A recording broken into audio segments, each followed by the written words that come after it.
let's go. I've been given the green light by AGDQ staff. Here we go. Donkey Kong Country 2, Diddy's Conquest by Tonkatsu, SPD Wolf, Void, and Eason. Good luck and have fun, gamers.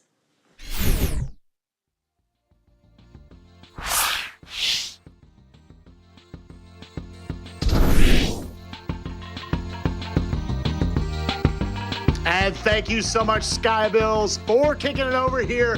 Ladies and gentlemen, binary, everybody in the chat, welcome back to AGDQ 2022. I am Spike Vegeta, and for the first time in 7 years of this great event, we are going to be featuring a Donkey Kong Country 2 Any percent race, this time with 4 amazing runners, 4 legends of the game, 4 members of the 38 Club, that coveted 38 Club in Donkey Kong Country 2 Any percent. Again, I'm Spike Vegeta, and I am joined by my good friend Silent Wolf, another member of that 38 Club. How you doing, bud? Hello, everyone. Glad to be here.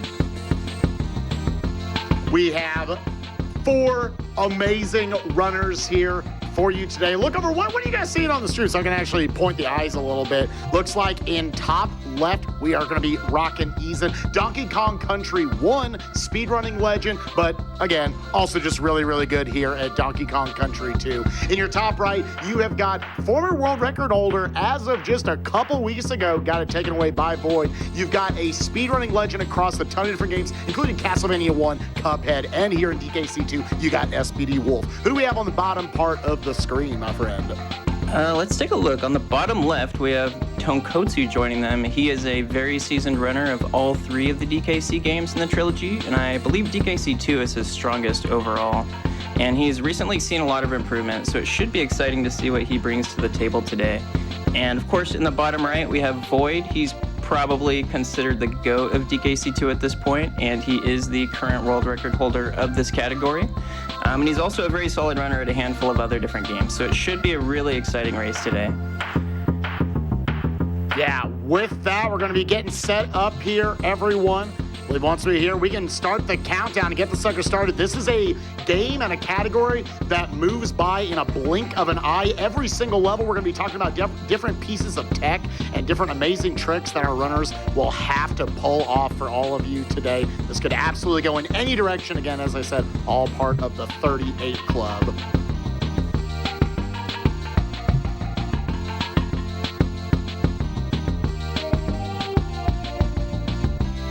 All right, all 4 runners, are we ready? We're going to be counting y'all in 5, 4, 3, 2, 1, go for it. All right, so yeah, go ahead. Go for it. Getting right into it, the first couple worlds of this game are going to consist of warp barrels that will warp you basically from the beginning of the stage to the very end of the stage. And coming up in the very next stage and some of the other stages in the first couple worlds, we're going to actually be seeing some wrong warps as well. So now heading into the second stage, Main Brace Mayhem, we're going to see our first wrong warp. And let's go ahead and take a look at the bottom left screen and see what Tonkatsu's doing. He's going to be climbing up the rope, grabbing this beetle. He's going to be clashing this beetle at a very precise time with the other beetle, and that's going to give him an invisible object. And then you're going to despawn the warp barrel, respawn it, and throw the invisible object, and that's going to essentially eject you out of the stage, effectively beating it.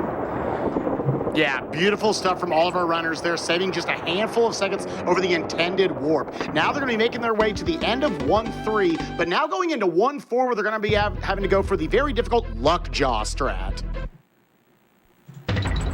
Dropping down and just barely able to hover down and around this gap to jump up into the barrel, not having to stop and do a slower team up throw up to the barrel. Wonderfully done, looks like, by all of our runners. SPD Wolf having to back it up just a little bit. Just going to lose a couple of seconds there. Again, mostly here in these first couple of worlds, we're going to be just kind of jockeying for position as they now move into 1-5 for another very difficult wrong warp. This one just saving a second or two, utilizing Rattly double jumps. Once again, just like S. Wolf said, clashing those beetles together, confusing some of the IDs in that game, allowing you to get out a little bit quicker.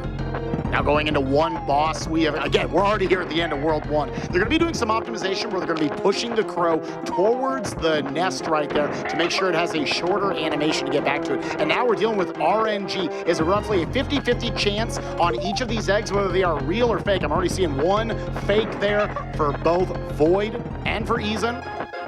Yeah, so the way this fight works is the first couple of eggs are always going to be real eggs, and it's just those last two that'll really shake things up. And I think the record for how many fakes you can have is upwards of like 20 eggs. So we could see a pretty big swing in the race early on just from this boss alone.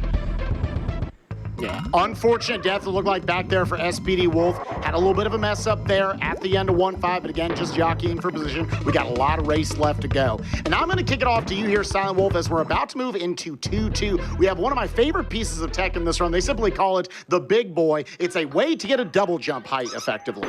Yeah, so if you watch Void's screen on the bottom right, what he's gonna do is throw Dixie at this cannon, and as she's retracting, he's gonna jump off the hook, continue to hold B, and get an extra height boost from that, and that's gonna enable him to reach the warp barrel without having to go up and around, saving a good chunk of time.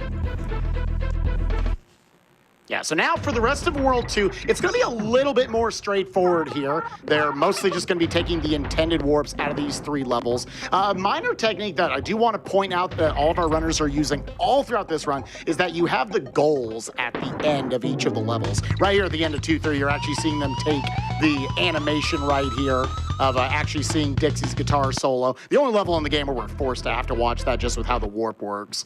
But they're going to be going for a technique called the goal swap, where there's a lot of different techniques to set up for it, but it's cutting out the need to have to jump up and onto the goal. Instead, a lot of times the most basic way is you just run into the goal, you press select as you're running by it. That will swap your Kongs, so there's Kong routing involved in this, who you want out in front for the next level, and it cuts out the jumping animation, so you get those instants right there of ending the level and moving on to the next one.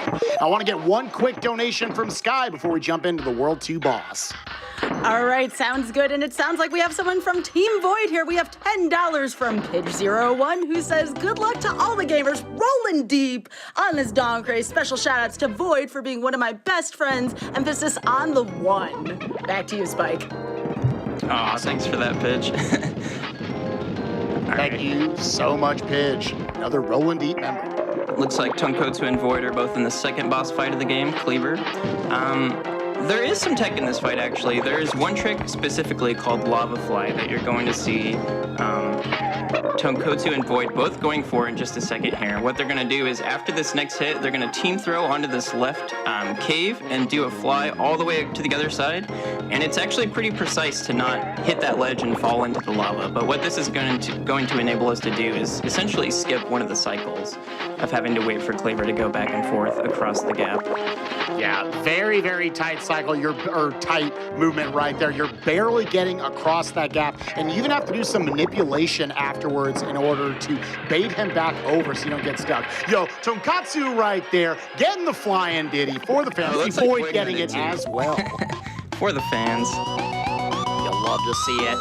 And now we're already, just like that, we're about probably 5 minutes into this run, chat, and we're moving into World 3. This is where the run really gets started. We're done with the intended warps of the game, but now there is still going to be some wrong warps throughout the run. Immediately swapping to Diddy. He is overall going to be the faster character on the ground, but there are going to be a lot of cases we are going to prefer Dixie as well. And now moving up to our first animal buddy, we got Ramby, and man, he got an upgrade from DKC1 because this dude is charging all the way across the screen, setting up for the next charge, and doing this amazing flying through the air, having the entire level routed out and knowing what you have to do. Now, next up, I'm going to hand it back off to Silent Wolf because we have an amazing super jump coming up right here. Yeah, so if you watch either Void or Tonkotsu, they're both going to be doing this team throw specifically to store a super jump. So once they do that team throw, it skips the barrel, and then they're both going to take intentional damage on this cloak, and that's going to give them a super jump that will give them just enough height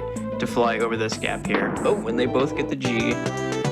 Yeah, the G is where you know for sure that you're getting it right there. So a nice little kind of built-in visual cue for the trick. Looking very tight right here with Void and Tonkatsu. Eason taking up third place right now, setting up for his own super jump. And we got SPD Wolf starting up the level just behind all of them. also getting Flying Diddy. Now, looks like Void and Tonkotsu are in Glimmer's Galley, and this is actually the only dedicated water stage in the run. So you'll have to put into learning the swimming mechanics just for this one stage specifically. And although it's probably not going to kill your run, it really does take quite a lot of practice to be able to optimize this stage to a high degree.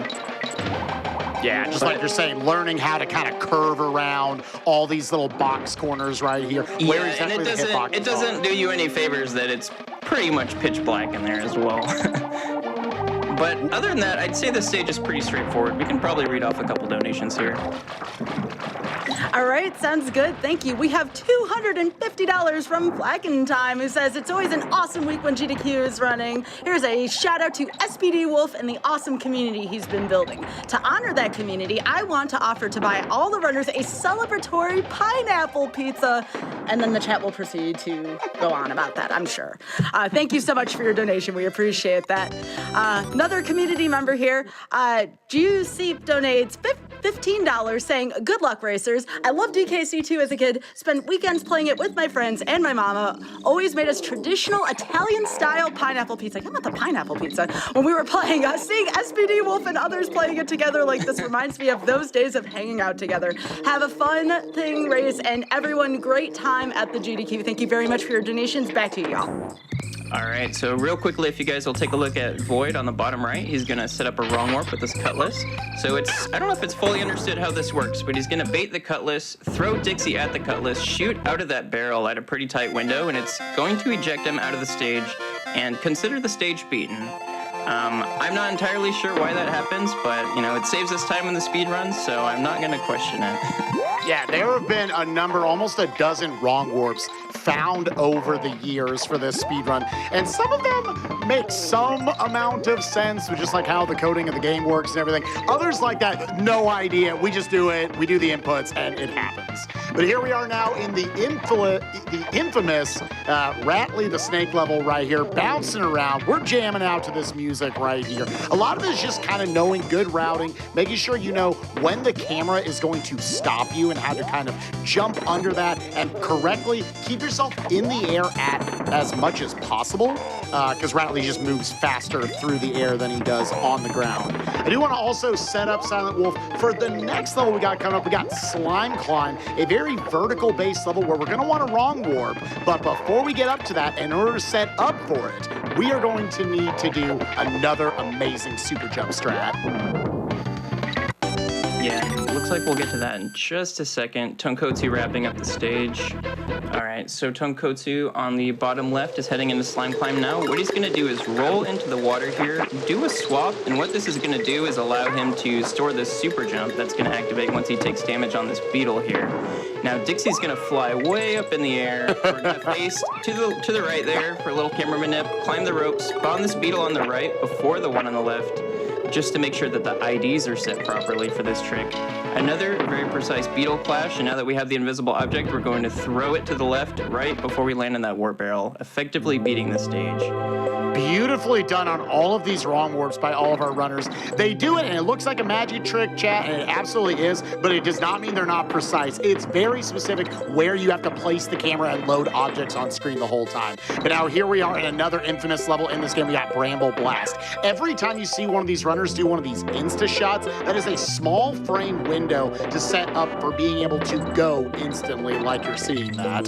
Seeing some damage boosting right here so they can skip out on some of the barrel maze right here, and then whoop, barely slipping by all of those barrels to drop down, and now setting up for the upcoming another instance of the big boy being able to get that double jump with the vine clip right here, being able to team up with Diddy, grab Dixie, throw her at the long distance beetle, and then being able to double jump with that and clip up through the vines right to the end of the level. Beautifully done by Void, beautifully done by Tonkotsu. Eason and SPD Wolf just behind, making their way up as well.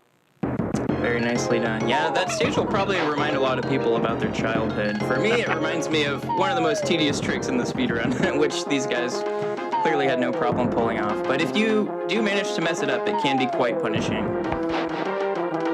Yeah, it almost always ends with you lose out on your second partner. Right there, Uneasen having to go for a backup right here. Was able to recognize it immediately and skipped out on the entire barrel maze right there. So losing out on a good 6 or 7 seconds right there, but didn't lose out on 30 plus, or who knows, maybe minutes. I have no idea. I would need Nintendo power to know how to get through that. We're into the World 3 boss right here. We want to talk about some optimization. Yeah, so there's not a whole lot going on here with Cudgel. The main thing that you want to do, you're going to see a lot of these players going for what are called quick hits. So Cudgel's going to come down at a certain time, and to determine when he comes down, you're basically going to pick up the barrel and use Dixie's breathing oscillations to determine when you need to move away from Cudgel. Because if you move away too early, he's going to be facing towards you and he's going to whack you with his club. And if you move away too late, he's just going to straight up crush you.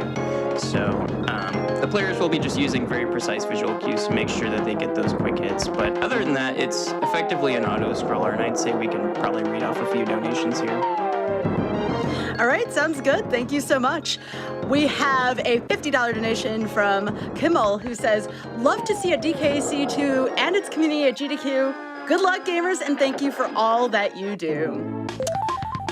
We have a $15 donation from Satana, who says, roll deep, Void. All those chess puzzle rush nights with myself in Fusion have been leading to this. I'm sure Void will tell me all about that later. All right, and this is for y'all. Since this is an auto-scroller, $50 donation, I'm gonna give this the best shot I can. A song has been requested here. Rabbit Bun, who says, it's here again. AGDQ, if you want to help, you can donate too. Let's see good runs by real good champs. Now here's DKC, this game slaps. All right. I've never played Donkey Kong 64, but I did my best, so you thank pretty much nailed it. I want you to know you're the next cover artist for it. I love it. Oh, now we've got coming up here on this one of my favorite tricks of the entire run, the scrolly scroll. Watch Tonkatsu and Void fly through this stage as they basically tricked the game into thinking that they were on the hook, on the spider, and on the web all at the same time. It locks the camera and forces it to move to the right. And by going into your team up animation, that will make them slide across the floor. We can watch you coming up here with Eason right now. Let's watch that trick in real time. Grabbing the spider, moving across, getting rid of some bees. Now you can see they're gonna put themselves on the hook, on the spider, and on the web all at the same time. Game gets confused. Whoa, he had to option out. That is a bee up there. He's trying to get his spider back. This looks like me trying to catch Yoshi right now. Trying to set back up. Should be able to get it on this one. Backing up, getting up, teaming up immediately, jumping over these gaps, throwing Dixie to suspend you in mid-air over all of those bees and other nastiness down there, and now getting to fly through that chunk of the stage. Beautifully done by Eason. We got SPD Wolf coming up on the same trick right here. Let's see if we can avoid any complications with any bees on 3 all at the same time. Team up. Jump over it, throw to suspend yourself in the air over all the good stuff, and now Watch we are it for at a the third time. Never gets old. Scrolly Scroll is, to this day, it's actually one of the oldest tricks in this game. It is one of my all-time favorites. It's so beautiful.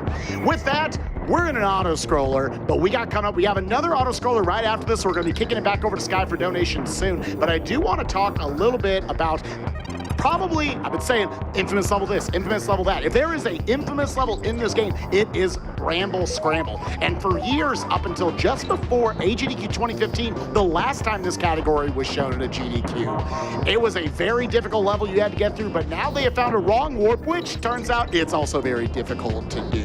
So I'm going to be kicking off here at Silent Wolf once we get out of this auto-scroller to give you guys a play-by-play on what is happening with the infamous Brambler.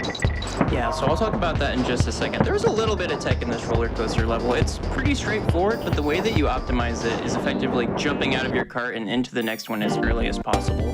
So a lot of runners will have a very specific set of visual cues that they use to do that.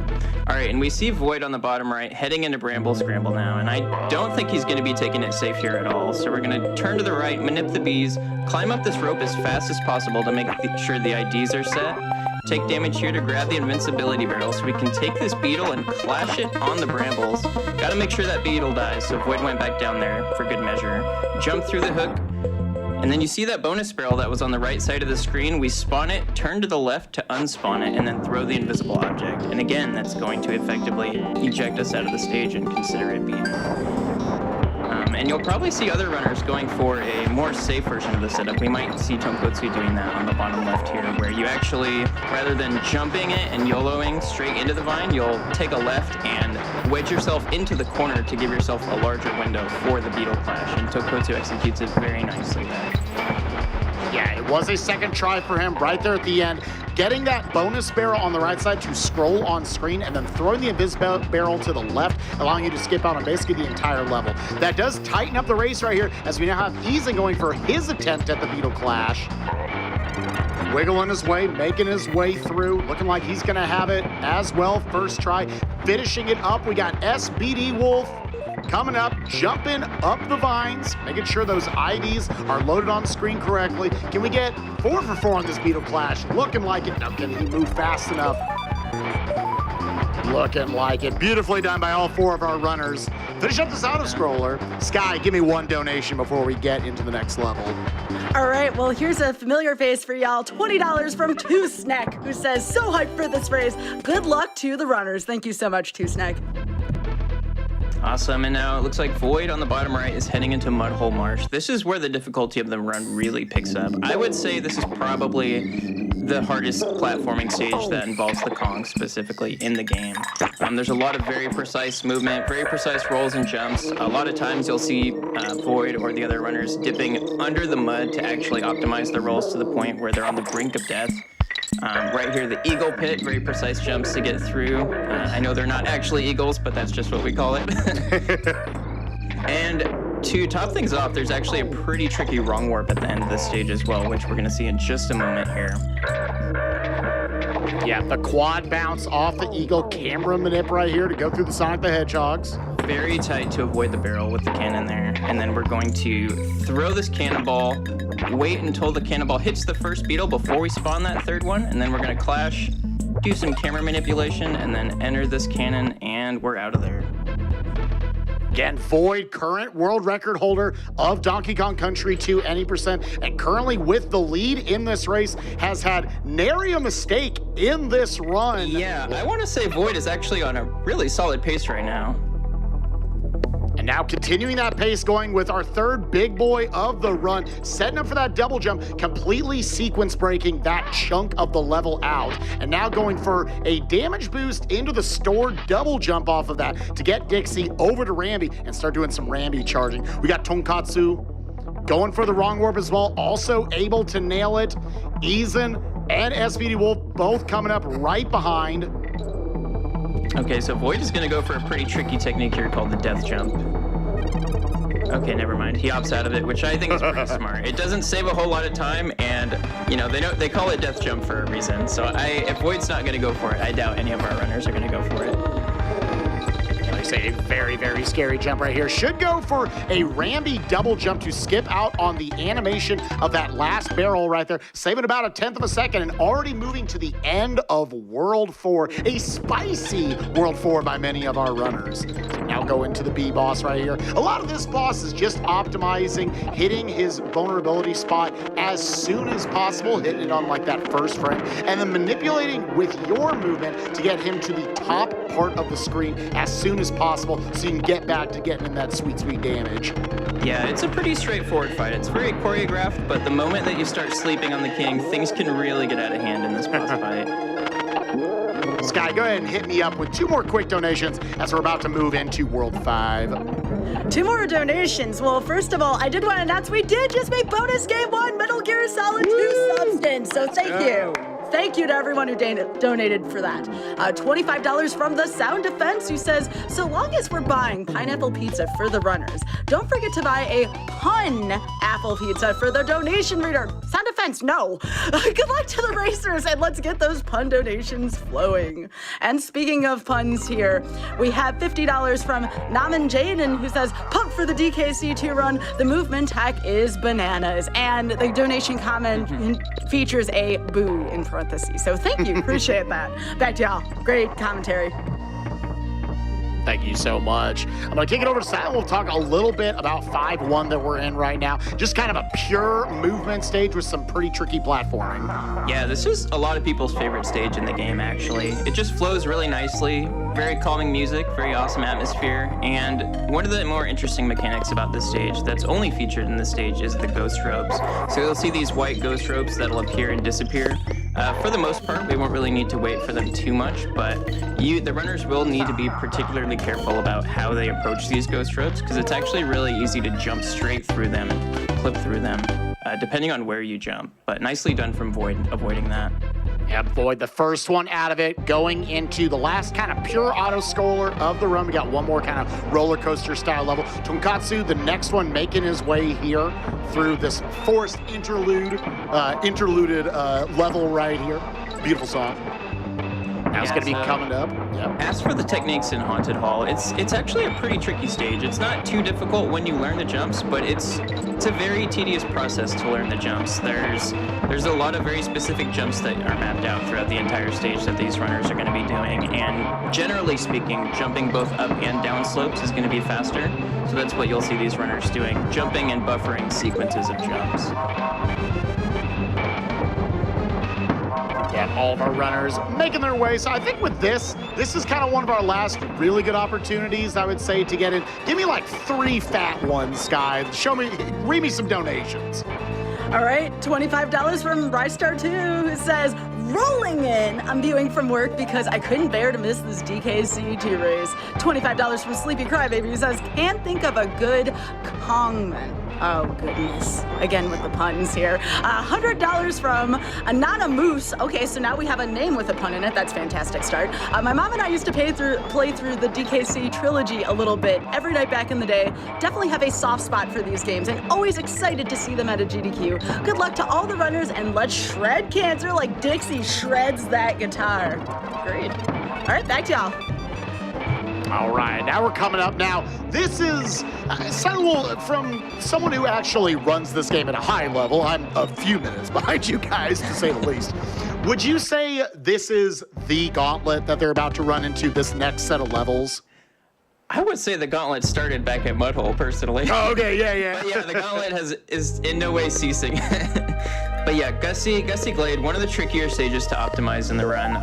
The main gimmick here is going to be the wind mechanic. It's actually really tricky to adjust to while learning this stage, because the wind will activate blowing either to the left or the right, depending on your position. And, you know, if you happen to make a mistake at any point during the stage, it can really throw you off and just end up blowing you off the side when you're not expecting it. But it looks like Void is tearing through the stage with no problem here.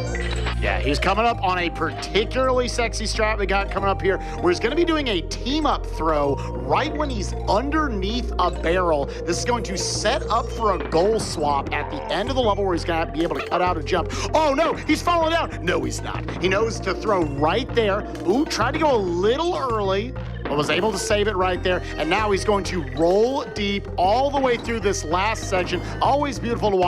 Set up for the goal swap right at the end and make his way into Parachute Panic. This is my favorite level in the entire run. Probably the most impressive stage to watch visually. They want you to use purple squawks right here to slowly float through this entire level. Nope, we're going to fall down the entire level and have the entire thing memorized. So anytime they grab squawks, they're going to be immediately jumping back off of it, knowing when to put on Dixie's hover basically as a small bit of a break, and then they have to land before they can start another one. So this is routed out expertly and being put on an absolute clinic here by Void as he's dropping down. We need one more damage boost right here from Dixie after these beetles, and making sure he gets the bonk with Diddy so it shoots him down faster, having some iframes to fall through these bees a little bit safer, and then wiggling around and out through the level. So you send that level from probably what is a 4-minute nightmare as a child to all of a sudden a 60-second beautiful work of art by our 4 runners. Tonkatsu going through it as well. Again, he's an SPD Wolf just behind here in the... This is honestly... Void has kind of jumped out to a lead, but an amazing Hold the phone. SPD is actually going for something called the Gusty Wrong Work. This is definitely the hardest trick in the game at the moment, and it looks like he's actually pretty close to pulling it off at the moment. Oh my God, is he actually going to get this? Only 2 runners have actually completed runs that have this trick, and he actually nails it. Wow! He had to guide that beetle through the entire stage and do a bunch of pixel-perfect jumps on the pillars to be able to nail that. And through it all, he actually somehow manages to do it first try. That is incredible. Even if he comes in 4th place in the race, that was debatably the moment of the run. That was incredible. Holy crap.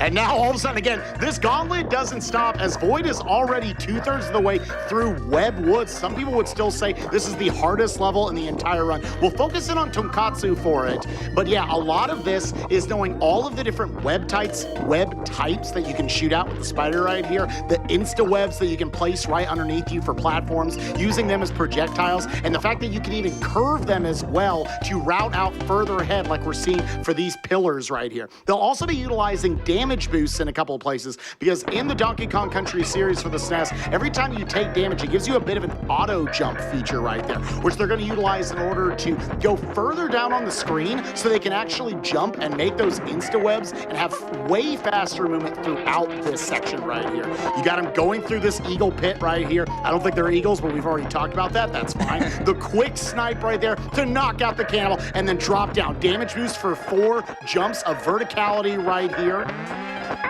And those instant webs are a lot more difficult than they look. You can't just make those webs as quickly as you would like. There's a certain window of opportunity to do that you have to wait for. And it's actually pretty closely aligned with going as quickly as possible. So a lot of these runners are going to do a full jump, make one of those instant webs, release the D-pad for just a little bit before they can full jump and make another one with just barely not getting locked out of that window.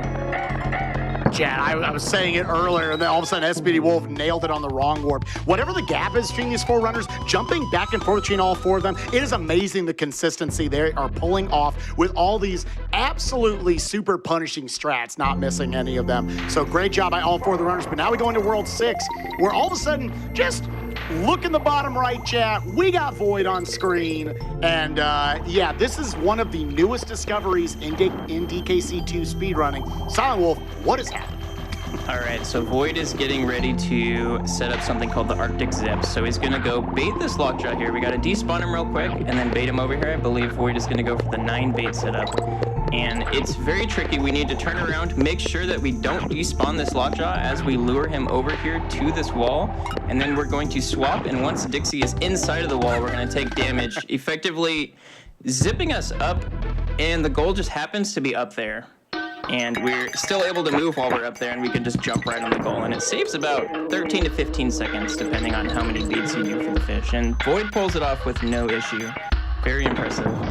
Beautifully done. I love tricks like that in speedrunning that just, it's a miracle that it happens to shoot you up right at the goal point. Great stuff right there. As he now moves into Windy Well, which, chat, I want to hear from all y'all. What's your favorite track in Donkey Kong Country 2? There's so many bangers here. I don't know, man. Mining Melancholy, it's #1 for me.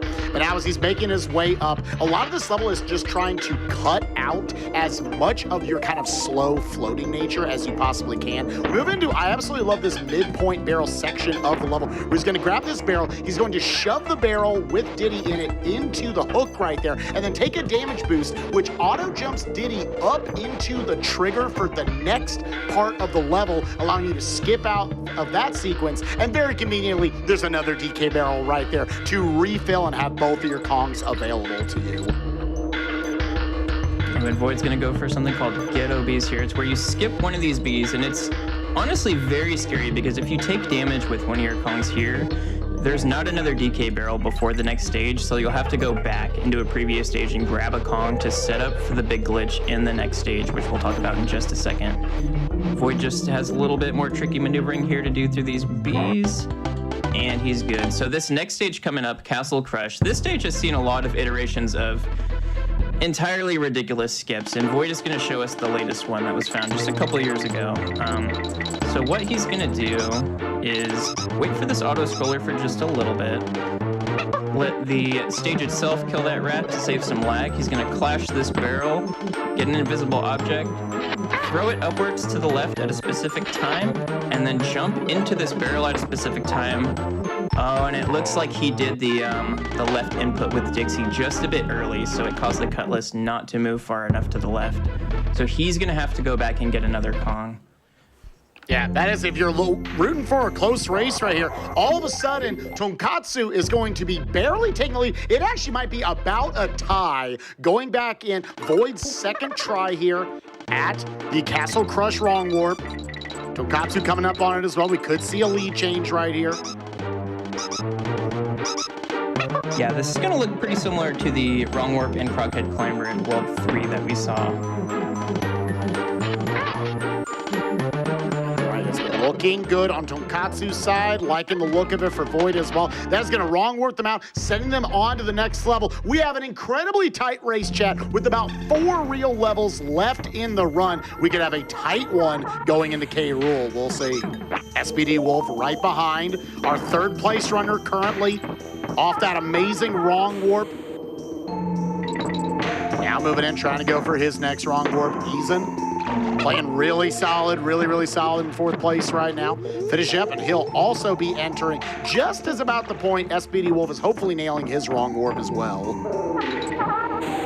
All right, Void coming up on the last section of Clappers here. It's going to be pretty tricky. He's going to maneuver through these bees on the ice, and then there's actually a hidden invincibility barrel here. He's going to throw his girlfriend, bounce on this hedgehog, and he's going to want to retain this invincibility all the way to the end of the stage so he can take advantage of rolling through all of these enemies. And it looks like he gets through it pretty cleanly, so he's going to be able to do that. Very nice. Yeah, also super well done there by Tonkatsu. Again, currently with the lead now in this race off that failed Wrong Warp. But now we got one more Wrong Warp in the run. We have got Chain Link Chamber right here. Got to be really skilled at moving across these chains in order to jump up them as fast as these runners do. But then they're going to go up, pick up this barrel off some camera manip, and then get this enemy to follow them back, clash with it with the cannonball, throw the cannon left, and then jump into it from the right. Both Void and Tonkatsu moving on to our second to last big level of the run. We got Toxic Tower. And I would say this is arguably the hardest stage in the whole game. So the game really builds up to these last few stages, and a lot of it is going to be focused on Radley here. And you see these double jumps that he's doing are actually very precise. You have to hold A and then tap B while holding A, all while holding Y at the same time. So it really requires a lot of fingers to be able to pull off these jumps. And in addition to the double jumps, you'll see Void doing a true double jump, which he just performed there. And that involves holding both A and B in a 3-frame window at some point before descending and before landing with Radley, and that's going to give you a larger double jump. So there's actually a lot of snake tech that you need to learn specifically for this level. And the second section is going to involve a lot of mashing as he's maneuvering through these tight B sections with squats here. Yeah, a lot. Cornering. Yeah, being able to go through this quickly, not ever slowing down. Utilizing some camera manipulation here in order to angle bees in the correct way. And then can we get the up and 3 from our runners? We got up and 3 from Void. Looking over at Tonkatsu, looks like he also got the up and 3. Nicely done as they go into the quote-unquote boss of World 6. Let's see here, frame perfect from Tonkatsu, frame perfect from Void. All right, this is a really close race. It makes me wonder what strats these runners are going to go for. Void typically goes for a strat in this next stage to reach his sprint called the jump, and it is a very visually impressive and also very difficult strat. And having that strat at the very end of the run is no joke. So let's see if he goes for it here. It's going to involve camera manipping, rolling through the Sonic, doing a roll, jumping under that cloak, doing some very precise rope jumps to be able to beat that cloak and get under the B, and it looks like he performs it perfectly. Very impressive by Void.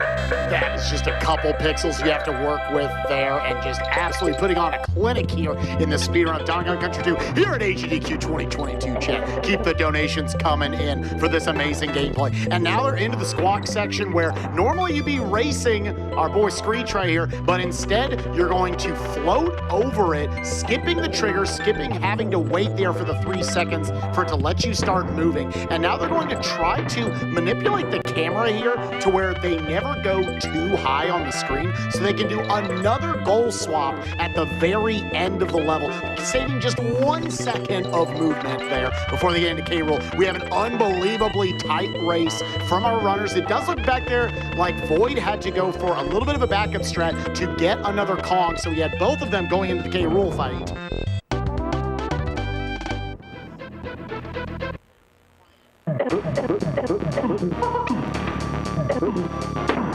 was an incredibly close race. Wow. So it works out this way. So King K. Rool is definitely the sort of fight where there's not a lot to it. It's you want to get the cannonball into the blunderbuss, and yes, that's the name of it. As I learned last time I commentated this, that is the name of the gun. You get into there basically first frame possible. Normally in a DKC2 race, there's more than a 1 or 2 second gap between your first and second place runners, so you're never too stressed during this point. But all of a sudden, you wonder if the runners know where the others are and if they're gonna, I need to get it in there just a few frames sooner, and stress about that just a little bit. But with that, we have our third and fourth place runners. Eason about to enter into the race. SPD Wolf floating through all the bramble right here. This is incredibly difficult and incredibly scary to do on any sort of pace, or just doing it all. Even if you're plus 20 minutes, this is terrifying. But making his way through, weaving through all these red bees, keeping low to the ground, and as I was talking about there earlier, trying to stay low to the ground so that you can pop right out of this and immediately hit that goal. SPD Wolf, our third runner, moving into the King K. Rool fight. Let's switch our focus back over to Eason right here, our fourth place runner, but first place in my heart. I love my boy Eason. Coming in, floating also through the red bees right here. This is really not that big of a gap between all these runners. That's incredible. Also staying low because he never went too high up in this level, and now popping onto it. All four of our runners into King K. Rool. And as we all let you enjoy how close these are between all of them, Sky, hit me up with 3 donations. All right, sounds good. We have a pair of donations from Kurt that are $25 a piece. The first one says DKC2 with not only 1 excellent runner, but 4? Awesome. Good luck to the runners. By the way, if we get to see the gusty wrong warp during the race, I will donate another $25. And to continue into the other donation, I promised I'd donate another $25 if we saw the gusty wrong warp in the race. I am a man of my word. Awesomely done, SPD Wolf. And $25 from Crunky Kong, who says, banana. Thanks for bringing together the best of the bunch for a good cause. This event is as fun as a barrel of monkeys, and it's refreshing to see people foster that sense of community to help peel away the horror of cancer. Before I split, good luck, have fun, and don't forget to pun. Back to y'all. Thank you all so much for all the amazing donations as we're watching just maybe the most incredible GDQ race of Donkey Kong Country that we've ever seen.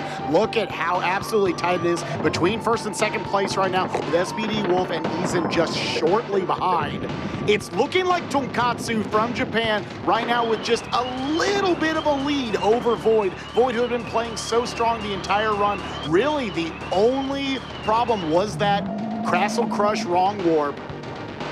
I just want to point something out. So we talked about Void going for the jump in Screech's sprint. Apparently Tonkotsu nailed it as well. So both these runners were neck and neck, and that strat is incredibly hard and saves less than a second. So if either one of those guys didn't go for that strat and nail it, I think that pretty much would have sealed the deal for this race. So the fact that both of them went for it, nailed it, and are keeping the race this close is just insane. I'm looking at it because obviously, Chad, we're dealing with some amount of delay in our screens trying to line it up. That I think it was Tonkotsu who won.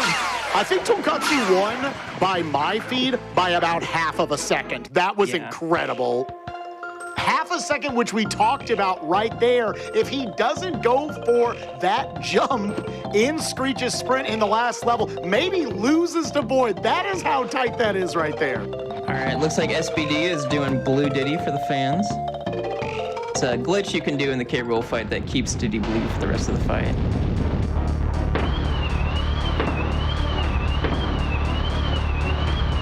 Yeah, obviously not supposed to be a thing right there. You can turn them permanently blue here.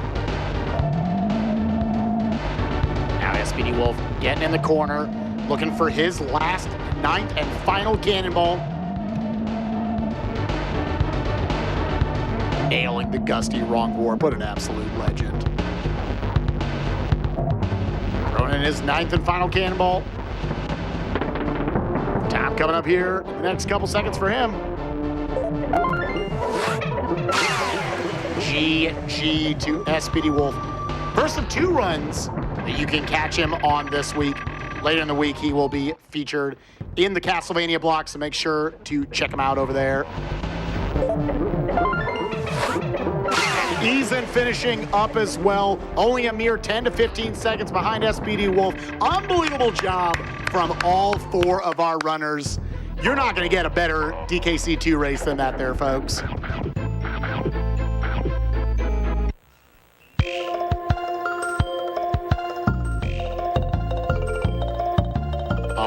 Unbelievable job. I want to thank everybody for having us here on commentary. I want to kick it over to Silent Wolf. I know you had some shout outs you wanted to throw out before we cut for the day.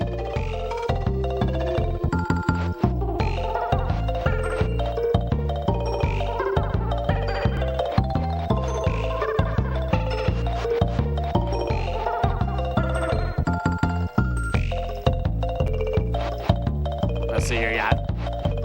I think we might have lost. I think we might have. About that. Oh, you're muted. Okay. So I was like, oh, did I? Anyways, as Spike was saying, of course, shout outs to GDQ for having us. Always a pleasure. I want to shout out the racers for putting on an awesome show, and I would highly recommend checking out each of their Twitch channels if you enjoyed the race. Shout outs to the DKC community as a whole. If you're interested in learning any of the DKC games, I'd highly recommend checking out dkcspeedruns.com for resources on learning and for a link to our community Discord server as well. And one final shout out I'd like to give is to the DKC2 Any tournament coming up later this month. That's actually hosted by the DKC community itself. So if you enjoyed this race and would like to see more, be sure to check it out at twitch.tv/DKSpeedruns. And if you're interested in competing, head on over to dkspeedruns.com, join the Discord server for the tournament there. I believe the qualifying races for seeding will begin on the weekend of January 22nd and 23rd, and the signups for the official tournament will be closing on the 23rd of this month. So be sure to check that out if you guys are interested. I want to give that an extra level of shout-outs right there. Donkey Kong Country 2, what you all witnessed was probably really intimidating. Like, oh, I could never learn all that.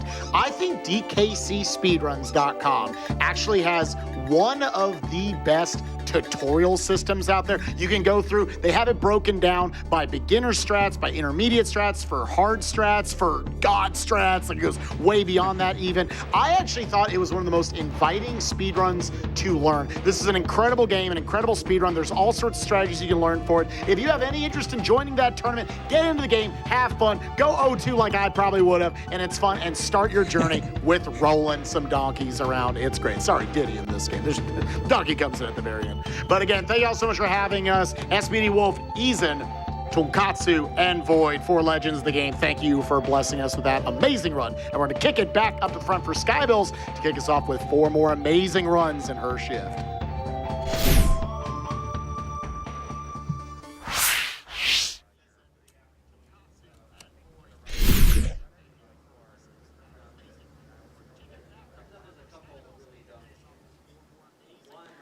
All right, thank you, Spike Vegeta, and also Silent Wolf. And again, not only shoutouts for our runners, of course, Tonkatsu, SPD Wolf, Void, and Eason, but also to Spike Vegeta and Silent Wolf. Thank you all so much for that fantastic commentary. Definitely don't want to let that go unnoticed. Thank you. One of the best races I've ever seen at a GDQ by far. That was a treat. We have $25 from Archduke of the High Bears, who says, I can't possibly count the number of hours I logged on DKC2 growing up, and now I can't wait to see it run by the best of the best. Thanks for another great event, GDQ.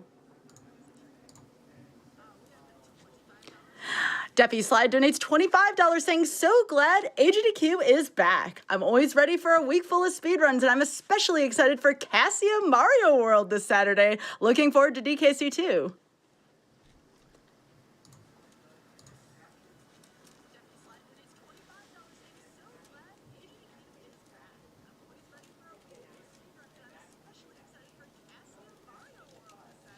Vicarious Vice donates $25 saying, with its amazing soundtrack and visuals, Donkey Kong Country 2 is easily one of my favorite games without Kong Pare. Puns? Puns? The puns never stop, I swear. That's okay, though. I will always read puns for a good cause, everyone. Don't worry about that. $50 from Nate, who says, watching this Donkey Kong run with my mom, who's enjoying seeing what she remembers from this game when I played it as a kid. Hi, Mom. Love you lots.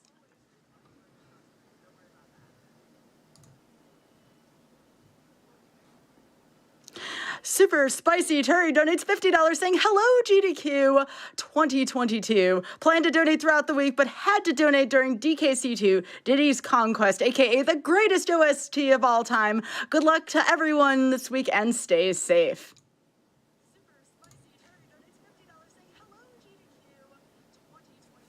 Intentionally.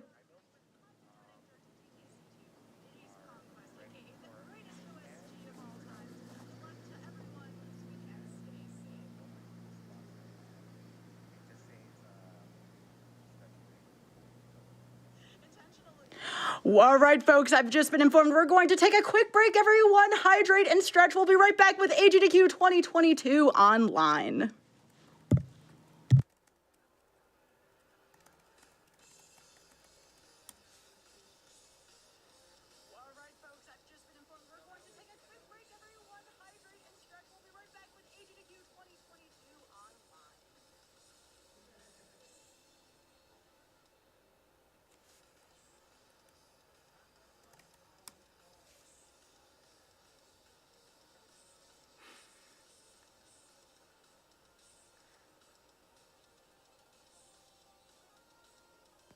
Yeah.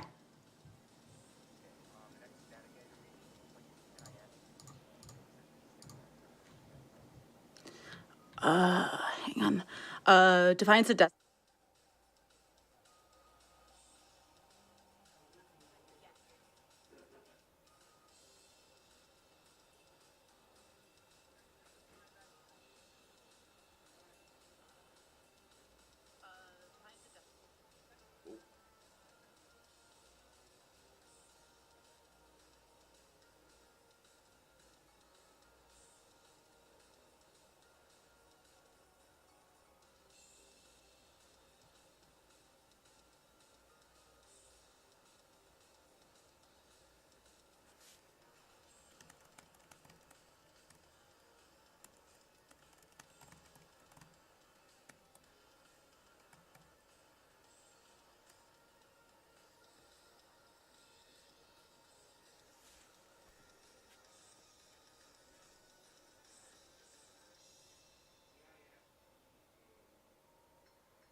Welcome back to AGDQ 2022 online. All right, a couple more donations here. We have a $1,000 donation from Sam Hopkins. Thank you very much for your donation. No comment. We very much appreciate your donation. Intentionally Left Blank donates $555 saying a haiku. I would like tickets. 3 for the $5 train. That's how this works, right?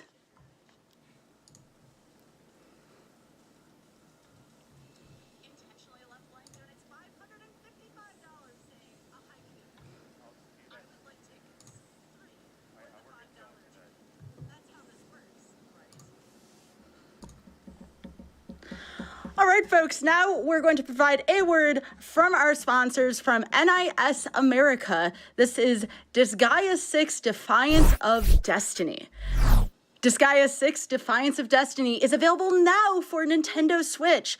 Try the demo on the Nintendo eShop today and take advantage of the extended My Nintendo Rewards perks, available until March 31st, 2022. For more information on Disgaea 6 Defiance of Destiny, please visit at disgaea.us/D6. That is DISGAEA.us/D6.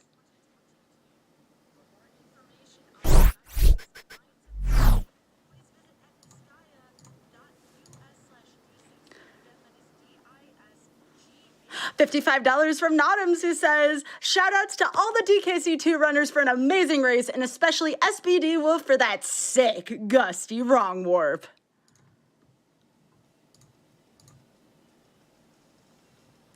Coming up next, by the way, we have Deathloop coming up. That is going to be any percent for the PC by Creeper Hunter.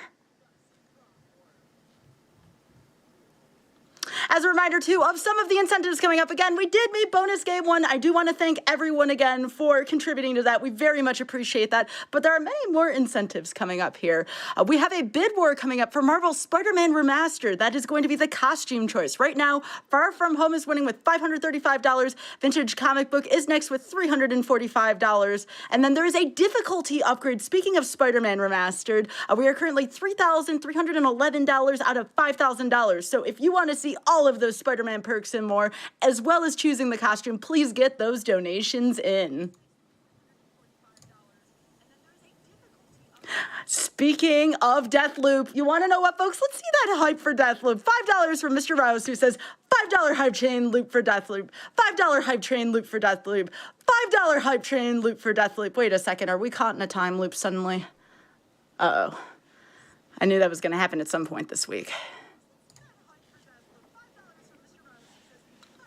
Houdini's Blazer donates $50 saying, what a nice race, GG to the runners.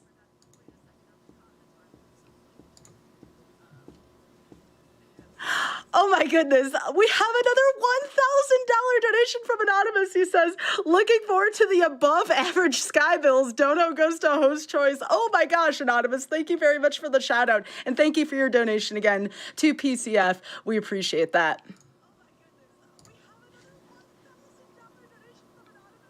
$10 from Tom and Jem, who says, so happy GDQ is back, donating now as we have a 6-month-old husky puppy called Sky. Oh my gosh, that's so cute. I've started calling her by the nickname Skybills. Oh my goodness. So this donation is in honor of my favorite hotfix presenter. Good luck and thanks to all the runners this week. That is true, folks. Between GDQs, did you know we have GDQ hotfix? I happen to be a host for 2 of the shows, Random Number Generation and Mercy Kill. And there is so much other great shows, so you all very, very much will want to check out GDQ Hotfix. That is between GDQs. My gaming rig is set up, and it is set up in the hotel room, therefore the hotel room is home. Okay, that's fair. That's fair. Home is where the CPU is. Yeah, right. Home is where the water cooler is. As much as 25. Assign this as prize cave, sweet prize cave.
All right, $25 from Glenn, who says, good luck to all the runners today. All of them are fantastic gamers, and I hope they all heck Ramby, get 38s, and remember that Mekanos is World 3.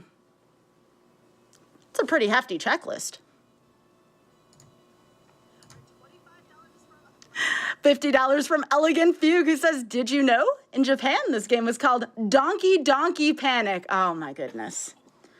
I should have waited to read that one for Cool Kid there, considering. All right, back to Evolutions here. $50 from Airwalk, who says, I absolutely love GDQ. The best Evolution is definitely Eevee. That's why I named my daughter Eevee. It's a good name.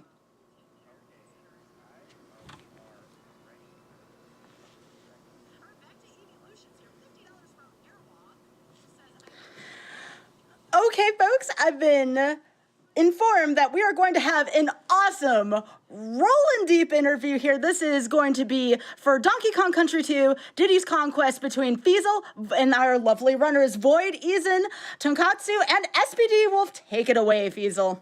Hello, everybody. I am here with Izen, SPD Wolf, Tonkatsu, and Void, the runners of DKC2, who just finished their awesome race. And hello, players. Welcome. Thank you all for being here today. Thank you for having us.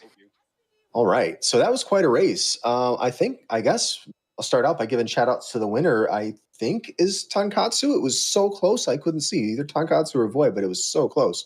Were either of you like aware of how close that was? You were like tied going into K-Roll.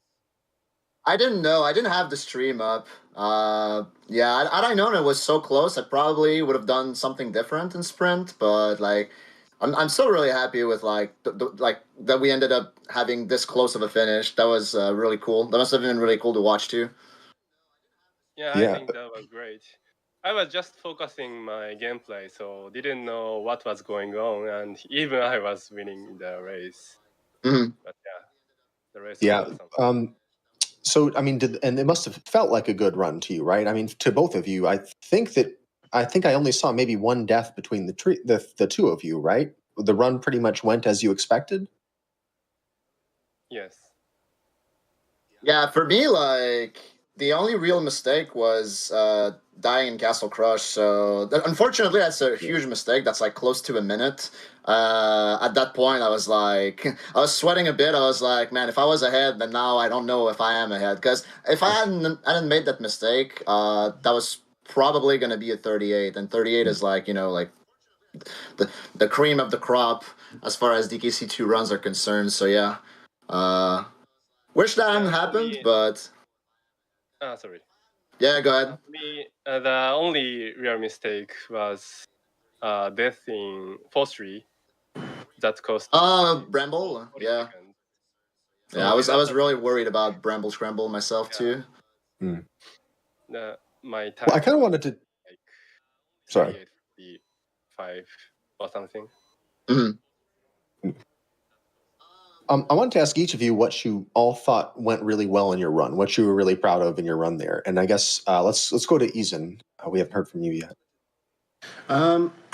So I was happy with my overall gameplay as a whole. I made a lot of really weird mistakes that cost me a lot of time. I didn't die, but I got hit on the World 1 boss, and that was unfortunate. But my World 5 was really good. I was actually on pace for close to a gold split until I hit Parachute Panic, and then I messed up, I think, half of the boss fights. So other than that, I'm really happy with how it turned out. Oh, that's good. And SPD Wolf, I wanted to ask you what you thought went well, and in particular, we probably want to talk about that wrong warp, right? One answer. That's yeah, the Gusty Glade wronger. So that is not a race strat. That's just not a race strat. The reason why I went for it was because I had the stream up, so I saw what the situation was. And I saw, well, Void Tokotsu pulled ahead a lot. I was, I think, about 10 seconds behind Izen, and at that point, I just decided that I might as well show it. Usually it might take me a few tries to show it, but it doesn't take that long. So I figured I had the opportunity to do that, and, well, I got lucky. Yeah. Now, there were some... Go ahead. Yeah, no, the rest of the run went okay. I had a few unfortunate deaths, especially early on. Unfortunately, I just made some unlucky mistakes in World 1, and that set me back a lot. And then I had a small death in Mudhole Marsh as well, a death later on in Toxic Tower. But like the levels that I didn't die on, I'm pretty happy about. I think I played pretty well, ignoring the obvious mistakes. So this is kind of a question for anybody here, but there was a bunch of new tricks, or tricks that at least I hadn't seen before in a run. Is there anything in particular, any tricks in particular, any of you want to talk about? Because I think there was a lot to see there. Yeah, I guess like the two newest tricks in the run are like they're both in World 6, the Castle Crush Wrong Warp and Arctic Zip. Arctic Zip probably like the most significant one because it's fairly unusual as far as tricks in this game are concerned. You want to bait the fish over past the point where you usually transform into Engard, and if you swap at the right time and you have the fish damage you at the same time, then you just zip upward the ice wall. And since the goalpost is like right above the entrance and already spawned as you entered the level, then you can just complete the level this way. It's definitely a trick that's been theorized for a long time. It's one of those tricks we've looked at for many, many years, and for it to be possible is actually a great thing in this game, so I'm really happy that that trick was found. Because let's just say that Arctic Abyss was not a fan favorite. Yeah.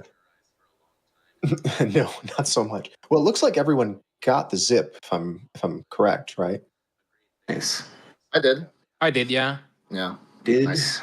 And speaking of those tricks, I want to give a shout out to the great Japanese testers like Choro and Hid for the findings. Yeah, shouts to them. They've done a lot of work for this game. Most definitely. All right.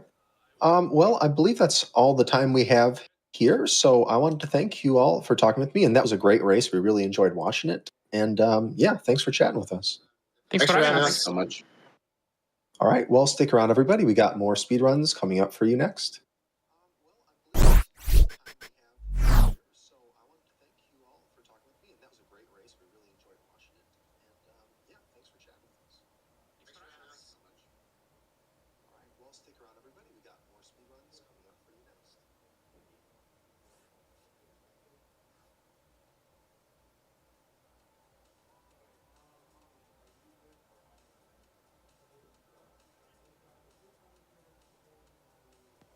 All right, folks, welcome back to AGDQ 2022 Online. And it looks like we have some really hype donations here. We have a $1,000 donation from Handsome Sky Pirate who says, looking forward to Skybill's above average luck. Donation goes to host choice, y'all. Tearing up over here. Thank you so much for the generosity. And again, whether or not you donate $10 or $1,000, every bit is appreciated for PCF. So thank you very much again, everyone, for your donations to such a great cause. This above average thing's going to follow me to FM later this week, isn't it? Anyways, $25 donation from Anonymous who says, Death Loop hype.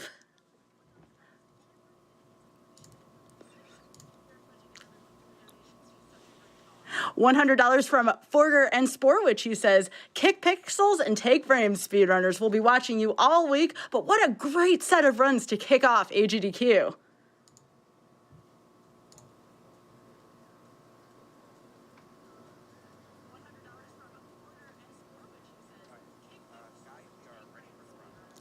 All right, folks, I've been given the green light by staff. Here we go. Deathloop by Creeper Hunter. Here we go. Good luck and have fun.